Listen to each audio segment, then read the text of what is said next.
All right, everyone, we're going to go ahead and start. I apologize for the delay where we're having some technical difficulties backstage. This is a special meeting of the, no need to adjust your television sets, by the way. I'm Bill Herlock, not Sean Spiller, so just to get that out of the way real quick going forward. Thank you, Carmel. You're the only one who laughed. I appreciate that.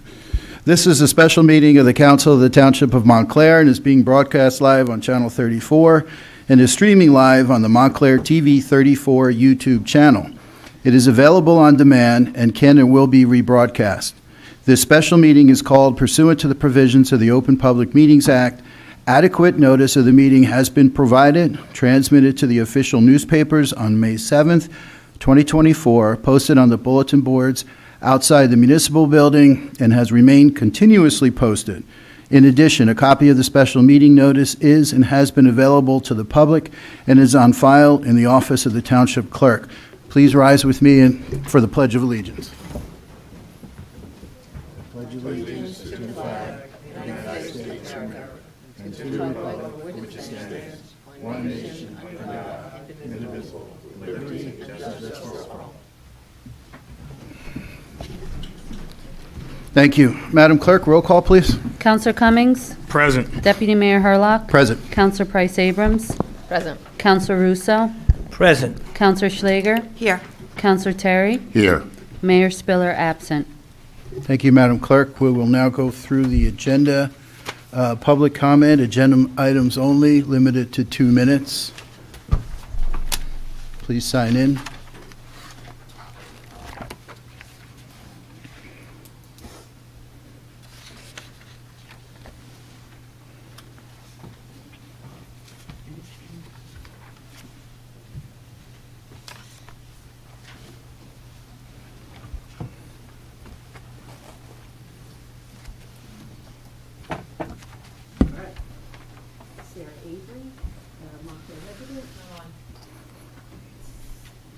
Okay, now it's on. There you Sorry. Sarah Avery, Montclair resident. Mr. LaPola, you told Nicholas Katzban that the township hired Biff Duncan Associates to shore up cybersecurity. How much is included in the budget for Biff Duncan Associates? The article says, since the attack, the township hired Biff Duncan Associates to shore up its cybersecurity and conduct penetration testing to find lingering weaknesses. Where is the resolution to hire Biff Duncan, and for how much? The article says the governing body voted to remit the $450,000 ransom. When was that? Where is the resolution? The article also says there was a confidential document distributed to the council stating the hacker warned officials that personal data was being held as a fail-safe to ensure the ransom was received. Personal data is not finance department files or Bruce Morgan's AAO files. Personal data is 17,000 residents' data. I never lost control of my personal data, but the town lost control of its data, specifically data sensitive to a hostile workplace environment lawsuit wrapped around multiple accusations of fraud. This data, specifically, has gone missing for nearly a year. I've called the 888 number twice now to ascertain what significant measures have been taken to protect my information. Both times I spoke to Eric Link, who cannot tell me what those significant measures are.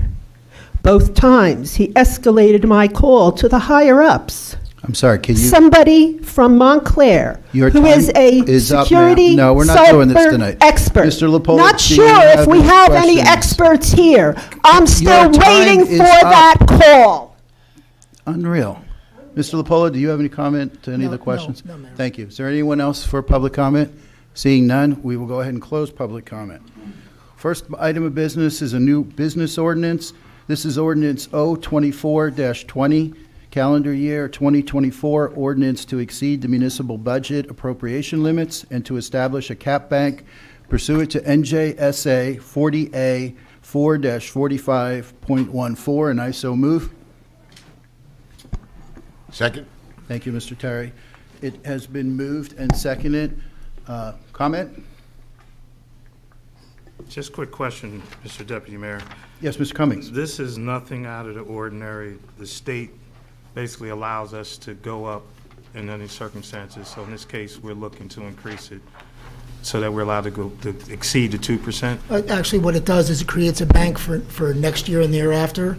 So it allows you to, for the purpose of that calculation, to assume an increase of 3.5% instead of 2.5%, even though we are not going anywhere near that number, but it allows the remainder then to be put into a cap bank for next year or the year after in the event those members of those councils or those sitting at that time would need to exceed the cap. They can go into this cap bank to raise taxes even further. But this does not impact the tax levy now. This just creates a bank for the future. And this is not the first time the council's done this. Right. So it's for 24 and 25 or 25 and 26? It allows it to be used in 25 and 26. Is there any reason why this can't be introduced after July so that the next council can vote on it? It has to be In this approved budget. prior to the adoption of the budget. The current Or budget. we don't create the bank. Okay. Yes, Ms. Price Abrams?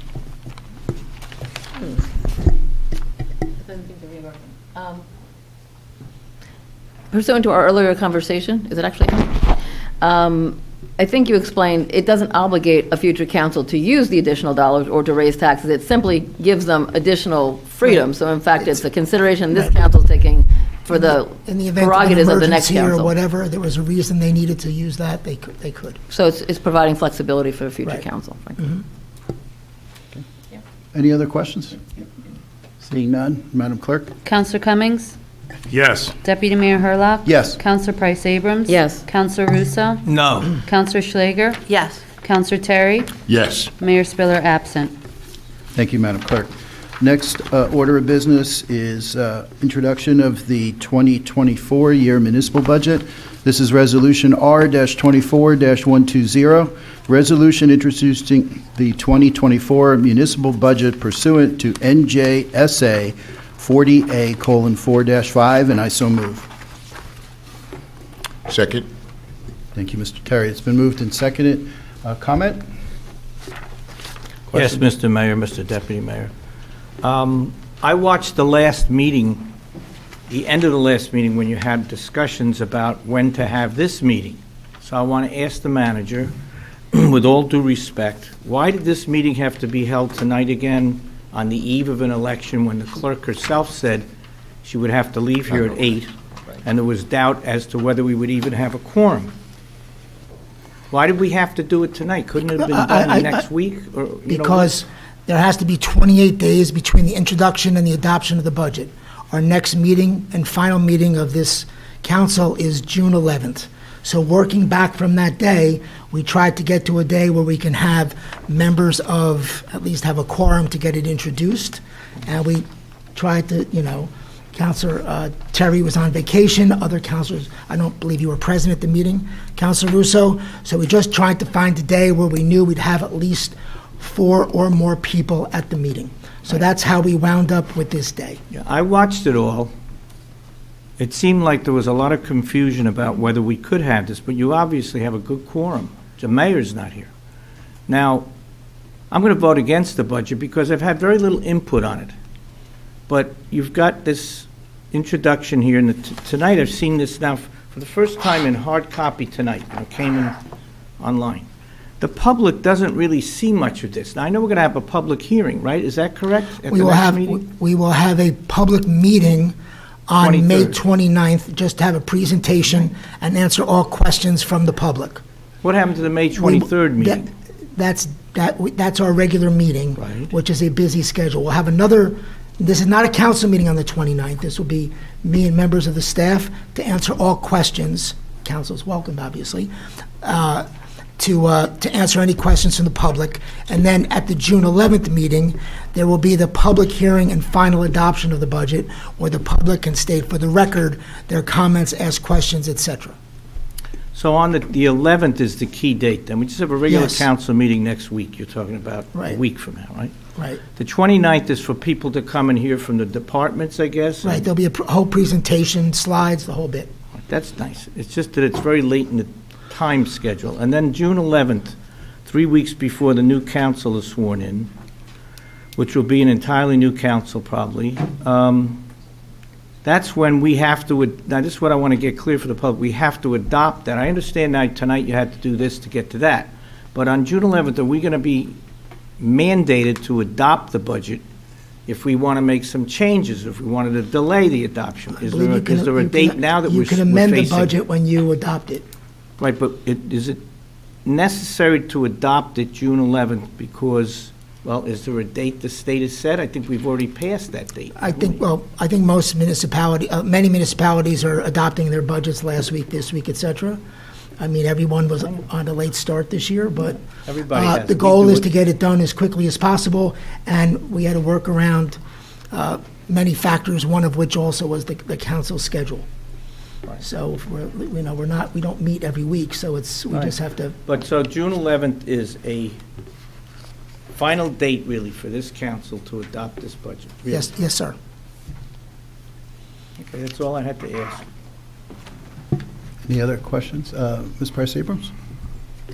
I do. I think it may have been hard to hear you a moment ago when you said that we may amend it as we adopt it the second time. So in other Yes. words, if something is discussed in between the time of this meeting and the time of the June 11th meeting, we have the opportunity to, whatever, modest modifications, whatever that may be, that the Right. council's will would be, Yes. we could amend it and pass it on the same night, and that's why we'd be still timely. My recollection is just, I remember last year, I wasn't here, but last year's budget was as amended. Okay, thank you. Any other questions? Councilor Cummings? Yeah, I mean, yes, I have a bunch of questions. You can't amend it? It was amended last And year. Okay. I'm sorry, Ms. Rao, why don't you come up to the mics, because I know we can't hear you. Thank you. Of course, and the public. Good evening. We can't Press the amend. button. on? It's on? Speak into it. It's on. Yeah. Good evening. Good evening. We can amend under certain circumstances. If the increases or the changes are significant amount, then we need to give another advertisement and 3-day notice before we adopt. But we have to have a public hearing on the introduced budget as is. Then only we can introduce the amendment. Right. But, okay. go ahead. That's exactly what we're doing. No, I wasn't perfectly clear. If the body passes this first reading tonight, and what were you saying about the kinds of changes that may be made? You're saying, you When said the that if the body- changes are significant, then When the what? body passes this tonight, Yeah. you have to have the hearing on this version of the budget only on June 11th. Then, if you want changes, you can introduce the amendment at that meeting. And then, if Right. the changes are small enough, you can adopt with the amendment. Okay, so for modest amendments? Yes. If they're significant? Significant. If they're then- significant, then? If they are significant, you have to advertise again. Okay. So, does that mean then that the date of the 11th could be pushed back if we really wanted to make a change? And when That's you say correct. significant change, we have to turn to the attorney primarily to define if something is, The when you sta- say insignificant, what's the word we used to use, Paul? Substantial, right? It's always a word. Substantial, substantive. Substantive change. But for the budget law, as per the budget law, it defines what is substantive. If the tax levy is going up by 5%, that is substantive. If a particular line item is going up by 10%, then it is substantive. If the overall budget is going up by 1%, that's substantive. See, that's it, that's how you define it. Now everybody understands, it's 5, 10, 1, these are the Yes. percentages. So we have to keep them under that to not have to re-advertise and go through this all again. Okay. Correct. So we can make some changes. If we want, let's say, for example, we want to add $50,000 more to the budget for senior services to put a second person who does social work. Just say, for example, 50,000 is not that significant, I wouldn't think, right? Yeah, depending upon what's the original senior service budget line item. Oh, have to so see. it's the percentage that you might increase that particular line item. Correct. Oh, this is big, because, see, it's not 50,000 overall. It's 50,000 for that item, which, if that item was only 200,000, 50 is like 20%, right? Am I right, mathematically? So now we got to think about what we're doing. But also the fact that if you're funding a new position, it would be effective in July, so you're only funding half the position Oh, yeah, I for know. this year. That- So yeah, I it's know. it's But half these the are amount all of things money. that the attorney and you as the manager will have to caution us we're going too far, which would trigger another date, a Yes. whole nother date. Yeah. Okay. I'm a Thank you. teacher, I'm a professor of this, you know. Any other questions? None? Thank you, Yeah. Ms. Rao. Oh, I'm sorry, Mr. Cummings. Yeah, no, I'm sorry. So for Angelique, thank you to the clerk for getting me a copy of this over the weekend, so I had the benefit of being able to read this and kind of dig into some of this. So I have a ton of questions here, so I'll just start with, so traditionally, I think when we've gone through the budget, we've worked with the Finance Committee on some questions and answers and things back and forth. We don't have a Finance Committee. So my first question is, who do you work with on this budget? I worked with the department heads, and I worked with the auditors and council. And council? Paul, Oh, the council, okay. Did you work with the CFO? yes, Okay. You didn't say that. All right, so now, she's a department head, so I included her in that list. when I look at what we're essentially doing, traditionally, the township has adopted budgets, and basically our plan was we not spend any more than what we bring in. Is that correct? In terms of, are you talking in Whatever terms our of the reps, surplus? when we establish, if we bring in $7 million, our budget, we would try to get our budget around $7 million. No, I think what it was is the surplus, the tradition was whatever was generated in the immediate preceding year. Yeah, right. You would not exceed that. This year, I am recommending that we use $8 million of surplus. I mean, right now, we're going to have a tax increase, and rather than have a tax increase that I don't think that with that size surplus that we can use, I don't think it's fair to the taxpayers that they'd be asked to pay twice as much of an increase to keep the surplus that high. Surplus is exactly for that reason. Right, so we brought in around $7 million, The surplus was approximately $7 million. and we're asking, and you need $8 million. Yes, I'm using an Okay, extra so we're million. going Last year's budget, you had $7.5 million of surplus. I believe out of $11 million that had been generated from the year before. Right, so we're going in about $1 million over what we bring in, essentially. Yes. All right, so then, if we didn't do that, if we didn't go into that, what would the tax increase be? Probably about another $100 a household. So in percentage-wise, so what are we looking at here, around 3, I what, think we're at 2.9 2.9 or something? the levy's up 2.8%.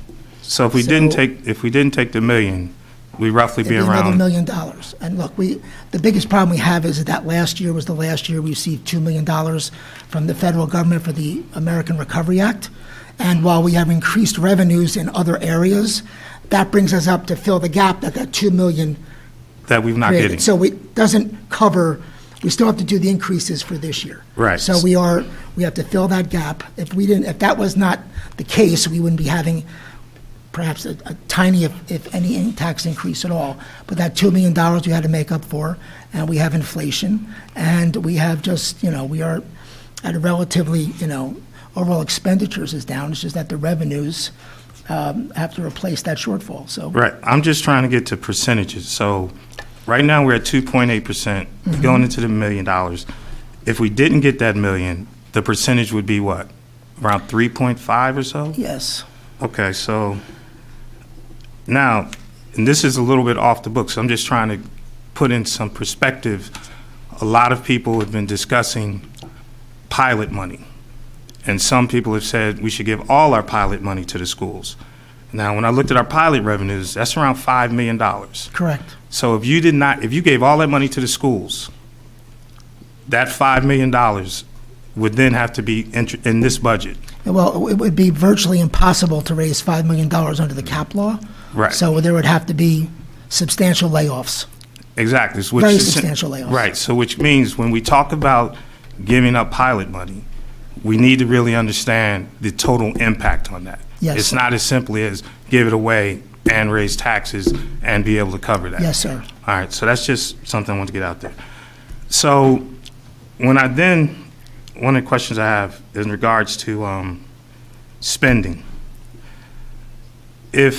What are the numbers that we've spent in terms of consultants and contracts? Consultants, Like Aubrey Group, GSG? I think combined, that's approximately $100,000. Maybe a Okay. little bit more, $120,000. All And some of right. that was last year. This year, it's just the Aubrey 38 and 62. Okay, so nothing to GSG this year? And GSG is doing the PSE&G bill, so that's another, I don't remember the exact number off the top of my head, approximately $30,000. Okay. And then, I'm just really, once I dug into this, when we look at your budget, the manager's budget, this year, I think it's around 400 and, let's see here. It's a little over 400,000 for other expenses, that's what it says. Right. So 2021, 2022, 2023, those numbers were 232, 232, and 283. So what is the difference in, where's the $180,000? The difference is those consulting contracts, and now the financial advisors contract is under my department also. So previous If you financial advisor. look at, for example, and if you're going to go into the same thing with the council's office, we moved some things around. All the attorneys now are under the township council's O&E budget as opposed to them being in other places. And I moved the financial advisor to my budget, and we have those three contracts that I just mentioned. So if you add those up, you're at approximately the same number.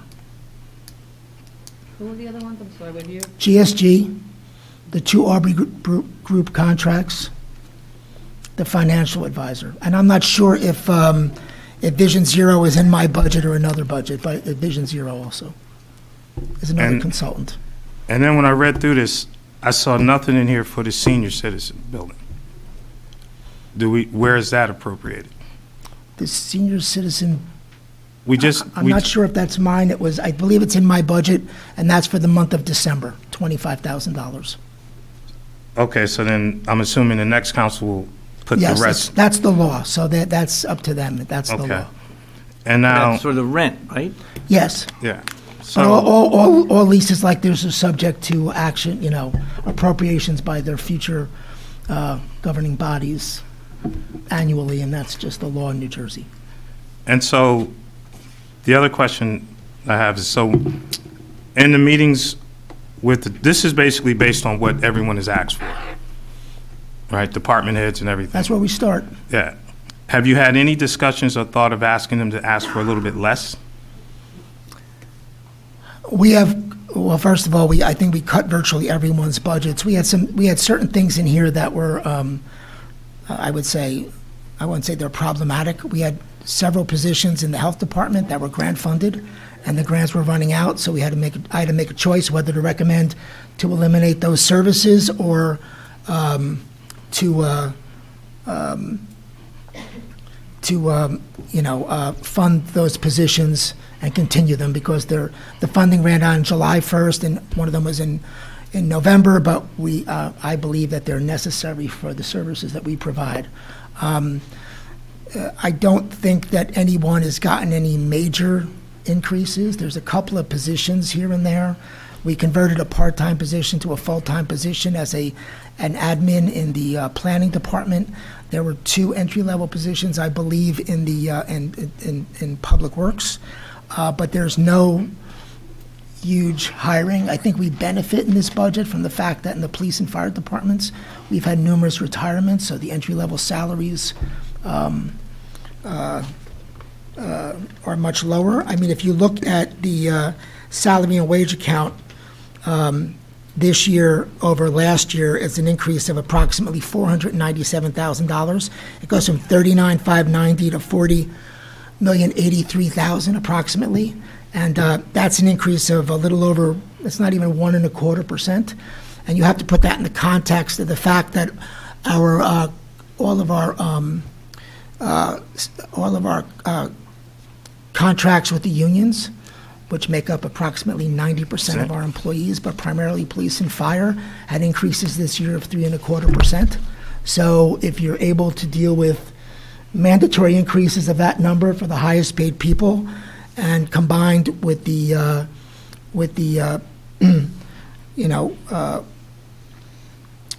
costs of those increases and the salaries of the new employees, we're able to keep that number, a little over 1%. So, but at the end of the day, all the departments, pretty much, we didn't go crazy with increases on our departments. Not at all. And everything. Not at all. And I want to say last but not least, so I know we had appropriated $500,000 for Cedar Avenue Firehouse, and I know we probably spent around $200,000. Are we looking to finish those repairs there? We have been looking to finish using the $500,000. The capital ordinance is on for the meeting on the 23rd. Within that ordinance, and I guess that's discussions for another time, but within that ordinance, I did not ask for any additional funding for the firehouse. I think that we need to have the future mayor and council should have a long and hard discussion of whether or not that's the best place to spend. It's going to take another $700,000 or $800,000 after this $500,000 for a firehouse that barely fits one fire truck, and it's So been my closed. It's not been used for a year, almost a year, and they've been operating out of the fire headquarters, and there seems to have been no. That has not caused an issue for anyone. I don't even know. Well, we As a haven't had matter of any fact, fires. the public has noticed. Look, We it's haven't a- had any fires down there either, but my Yeah, point well, is, that's- so what I'm trying to get at is, you are thinking about recommending closing that firehouse.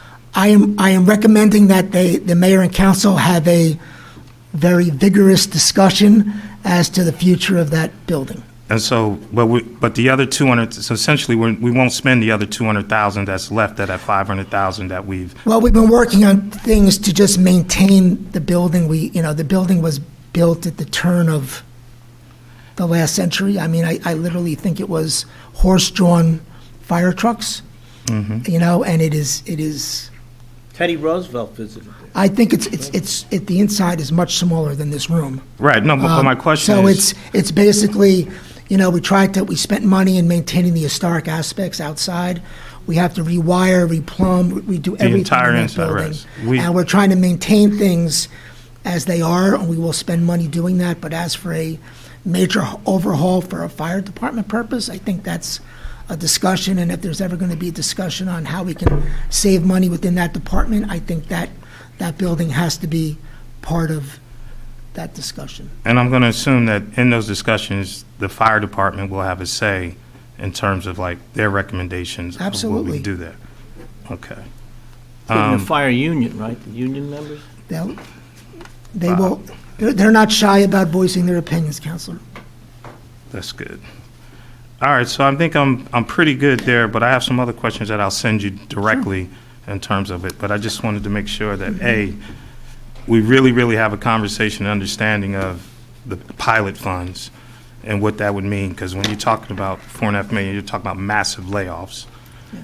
So, With the 2.5% cap with other increases, you maybe could make up $1.5 million of that, maybe, and then the rest of it all would have to be, it would be major cuts. but that's one of the points I think I would like for you to figure out is if in fact there was a discussion about releasing pilot funds towards that, what would be a realistic amount that we could offer? I think that would really benefit others and be able to make sense of what we really can do here. I'm good for now, Mr. Mayor, Deputy Mayor. Absolutely. Thank you, Mr. Cummings. Ms. Price Abram? You had your hand up. You're good? Mr. Russo? Yes, I just have a couple of questions on page, I guess they're not page numbered, but they're sheet 10 and sheet 10N. So if you look at sheet 10, you see enormous amounts of money paid by pilots. This is the sheet that's critical, because here you go from as low as 26,000 for Pine Ridge and Montclair, right near the firehouse, to 1.3 million for Central Verde, and hundreds of thousands and millions in between. When you add it all up, it's millions in pilot money. Now, I don't advocate taking all of that money and giving it to schools. I advocate Bob, you've taking said the that money. several times. Don't start, okay? I want to dedicate pilot money to the schools. Now, seeing the amount of money that comes in for pilots, you can't possibly take all this money. But what I want to do is 160 children are in pilots, and take out the senior citizen buildings. There's 4 here. There's all these buildings that are senior citizen buildings paying not that much, 172, 160, 124, 100,000. Those buildings, money should be maybe dedicated to senior programs from the pilots. But there's 160 or so children, we've researched this for the last year, the people who advocate pilots. And those 163 or 4 children, the money that is being paid by those pilots should be dedicated to the schools for those children living in those pilots. That's all we're saying, okay? And that's a couple of million, $3 million that would help. Now, we may not need it. This next budget of the school system says, and Councilor Cummings always pointed this out to me, and he's right, they don't need it. But at one point, they seemed to need it. We had layoffs of 30, 40 teachers. We didn't want to have that happen again. I'm advocating conceptually that we take the money that should be dedicated to the children living in those buildings. Now, if you look at this, though, on sheet 10, you'll see so much money. $1 million from the MC Hotel to South Willow, the new building along Bloomfield Avenue, over $1 million. There's huge amounts of payments here from pilots. So we really have to take a look at this and see where the pilot money goes, because, it's a very bad formula. Let's put it that way. It's a very bad formula. Now, sheet 10N, just to look at that, I want to ask the manager this. This is the revenue sheet. These are all revenue sheets, and maybe the CFO can tell me more. We have cannabis revenue listed as, we anticipated $250,000, we got $274,000. Now, can we anticipate $274,000 this year? I have to ask the CFO, because, I'm hearing that these people want to move out. If we lose that place that's Ascend, we wouldn't get any of those revenues, or am I wrong?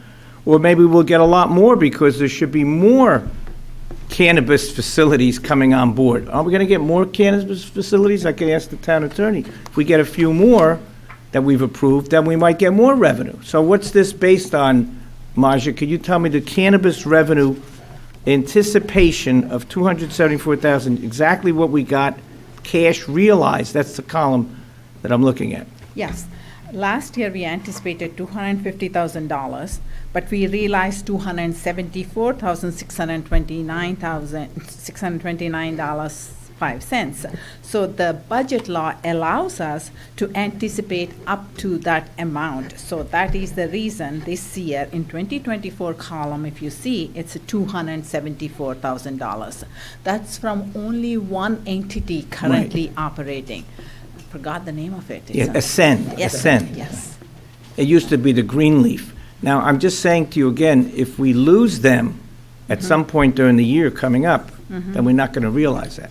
But if we get more cannabis facilities, say 1 or 2 more, we could get much more money, right? Yes. So we just have to estimate this now, okay, based on what you know.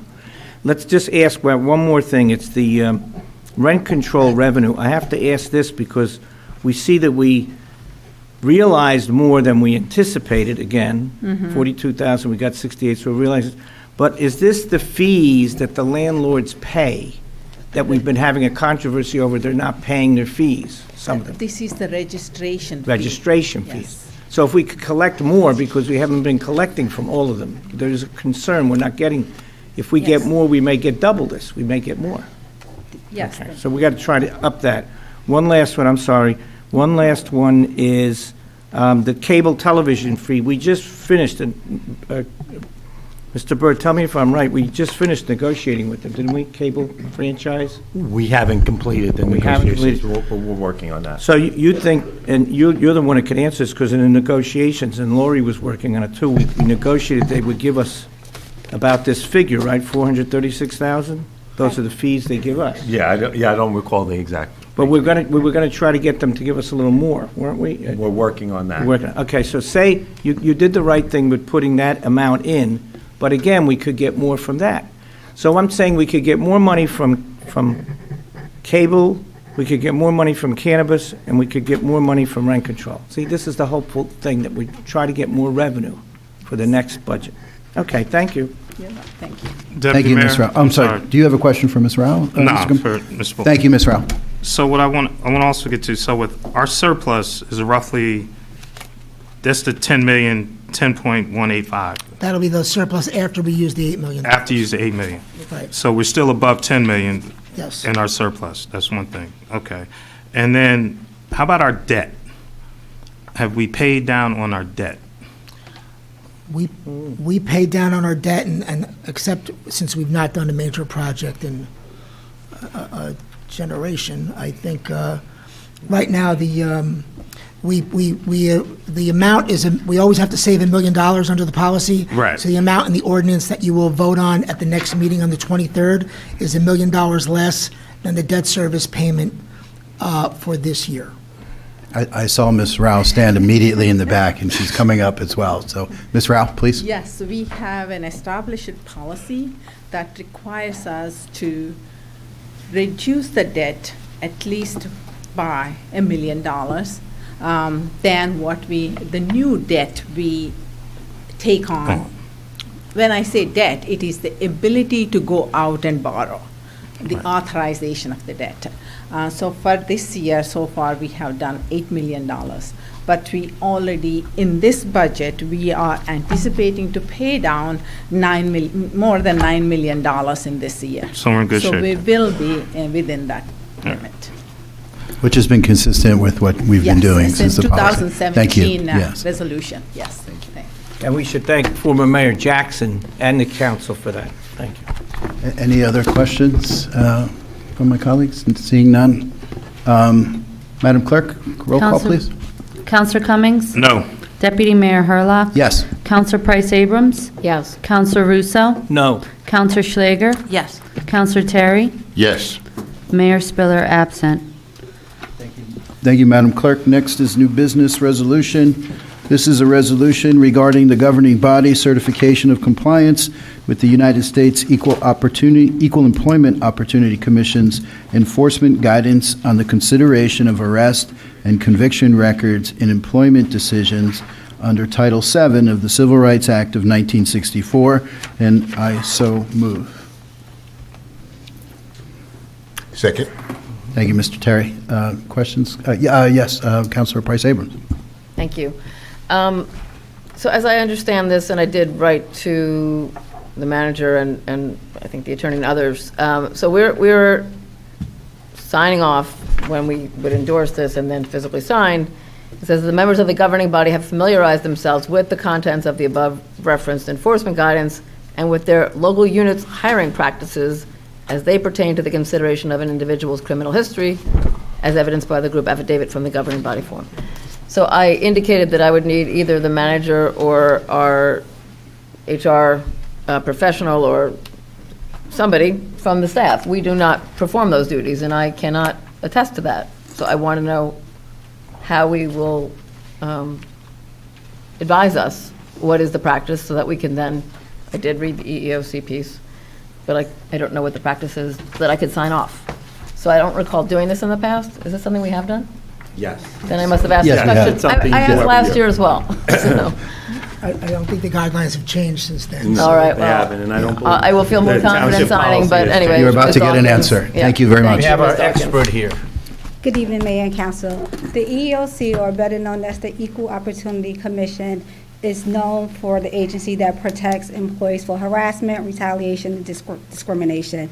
It reaffirms that we follow the guidelines of the EEOC, which is a federal agency, which is to the policies that we just adopted in our employee handbook, that any employees have any concerns, not only can they come to HR or the township manager, they can go directly to the EOC if they feel like they need to file a charge of discrimination, harassment that extends to recruitment, hiring practices, which we all do every day. So the resolution is affirming that But this specifically towards the issue of arrest and conviction records, is that we follow the the law. federal guidelines We in terms follow of the our federal background law checks guidelines, and what can or absolutely. cannot be used against someone in the hiring process. Correct.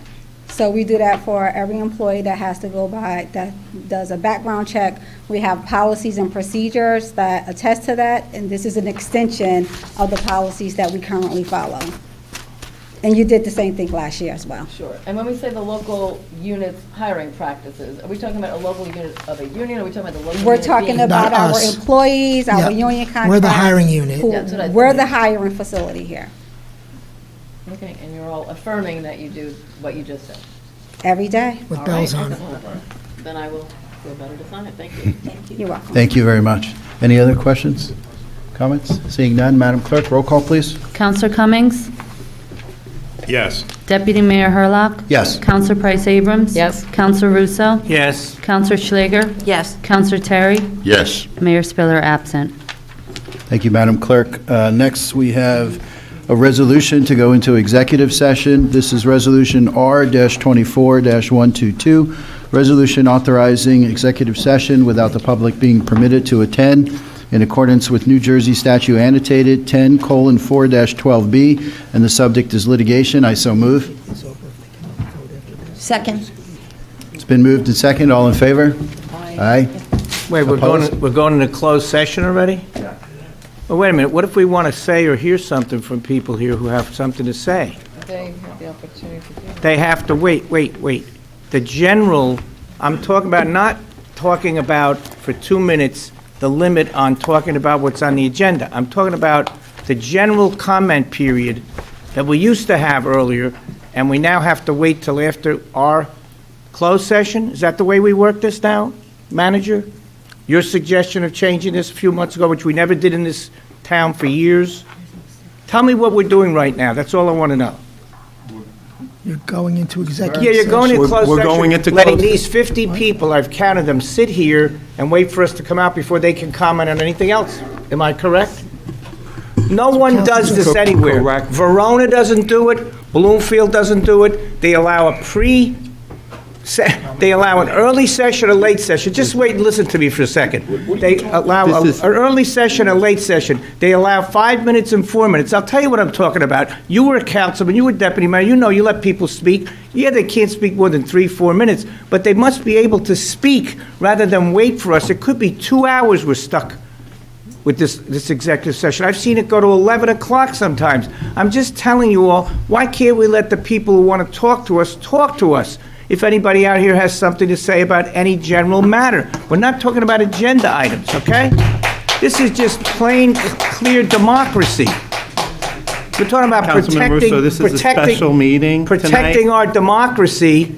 Let's talk about protecting our democracy. If nobody here has anything to say, then we say, okay, then we're going to go to executive session. Why don't we just ask the people? Mayor Jackson used to do it that way. I used to do it that way as mayor. The mayor we have now doesn't do it that way, but I know Deputy Mayor Herlock is very good at this.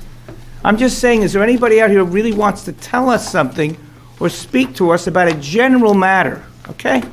If you don't, fine. This is your chance. Okay, good.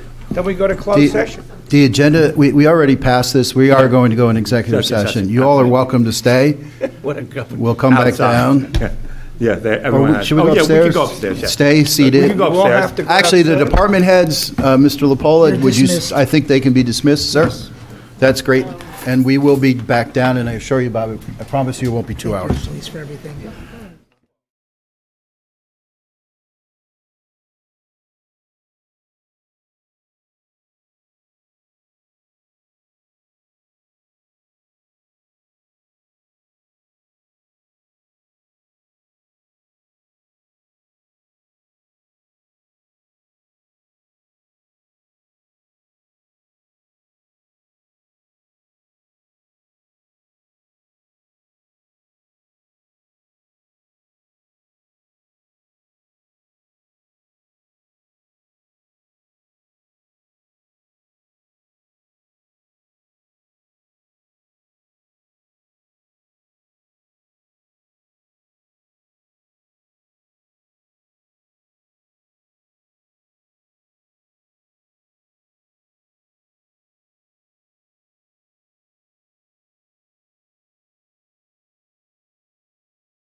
You ready, Madam Clerk? I'm ready. Okay, we're live. We are out of executive session, and I move us to come back into open session. Is there a second? Second? Thank you. All in favor, aye? Aye. Okay, we are now back in open session, and this is a resolution authorizing the township to enter into a settlement agreement in the matter of Padmaja versus Township of Montclair and Timothy Stafford. This agreement is for $1,250,000, a portion of which will be paid by the JIF, and the remaining amount shall be paid by the township. Do I need to do the specifics, Mr. Burr, between attorney fees and costs versus? You can, but you don't need to. I will. $1 million paid to Ms. Rao's attorneys and $250,000 to the plaintiff. And I so move. Second? Thank you, Ms. Schlager. Comments, questions for my colleagues? Yes, Ms. Price Abrams. I believe the attorney discussed with us that it's based on strictly business reasons, that this is in the interest of the township, that we are, if the township votes in a moment to do so, but that we are doing it for that reason, in the interest of not accruing additional fees or exposure or whatever, that this matter, maybe Mr. Burr can actually speak to the full settlement. Certainly. Mr. Burr? Right. To that comment, the township is recognizing that it's in the best interest of the town to settle the matter for business purposes. There's no admission of any wrongdoing by the township. In consideration of that, there will be releases relating to claims pertaining to the lawsuit released to Ms. Rao. Ms. Rao will be releasing the township. It's your standard release, standard language, and in consideration of settling the lawsuit, again, as Councilwoman Price Abrams stated, is that it's for business purposes so that we can defer cost. There's, unlikelihood of what would happen long-term in uncertainties with the litigation. So therefore, the township feels that it's in the best interest to settle, and that's how it's happening. With no admission of any guilt. No admission of wrongdoing by the township or by Mr. Stafford. Does that answer your question? Absolutely. No, thank you very much. Any other, my colleagues? Yes, Just wanted Mr. to Terry, say please. That was a great point that you put on the record there. I think that was good. Thank you. Okay, seeing no more comments, questions, Madam Clerk, roll call, please. Counselor Cummings? Yes. Deputy Mayor Hurlock? Yes. Counselor Price Abrams? Yes. Counselor Russo absent. Counselor Schlager? Yes. Counselor Terry? Yes. Mayor Spiller absent.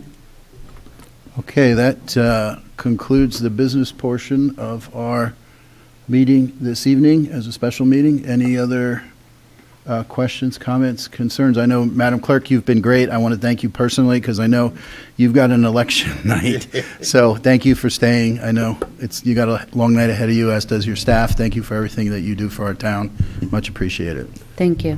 Deputy Mayor, if I may. Mr. Burr, please. There was a little confusion before we went into executive session about public comment. Oh, yes, please, Mr. Burr. I just want to make sure that there isn't anybody here who would like to make a comment at this time, and if there's not, then Deputy Mayor, I would say you can close down the meeting.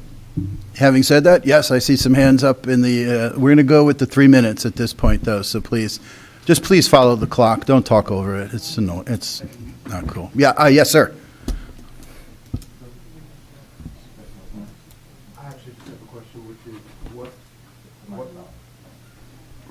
Hi, Eric D'Amato. Hi, everybody. I just would like to know what portion of that settlement is covered by the JIF? Covered by the Garden State. $250,000. We're paying $1 million then. Correct. I read it from your presentation. No. Okay, thank you. Anyone else? Yes.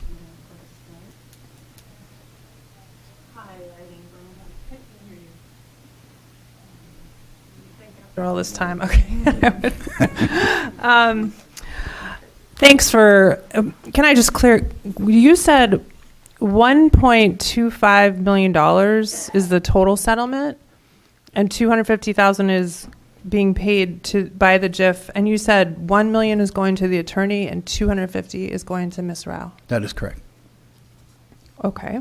Wow, okay, so then my other comment is just a general comment. I appreciate the budget being released. I do have a question about whether the user-friendly budget can be released. Is that? My understanding is the user-friendly budget had to wait for the vote tonight, and it should be posted either tonight or tomorrow morning. Okay. And then my other question is just, could we ever have like a PowerPoint where we walk through why certain choices were being made? I heard that there was back and forth there. Is that coming in the future? That'll be on May 29th. Okay, that's May 29th, because that's the formal adoption of the budget day? No, the formal adoption is June 11th. Okay, that's 28 days. This is just a session to ask. Gotcha. We'll have a presentation and questions can be answered. Okay, so this was you had to do this so you could make the 28 days Yes. before the new council. Right. And then you're going to have the PowerPoint at the next meeting. Okay, Yes. thank you. Got it. Thank you very much. Anyone else? Seeing no one, I will move to adjourn. Is there a second? Second. All in favor? Aye. Aye. Thank you very much. Have a good evening.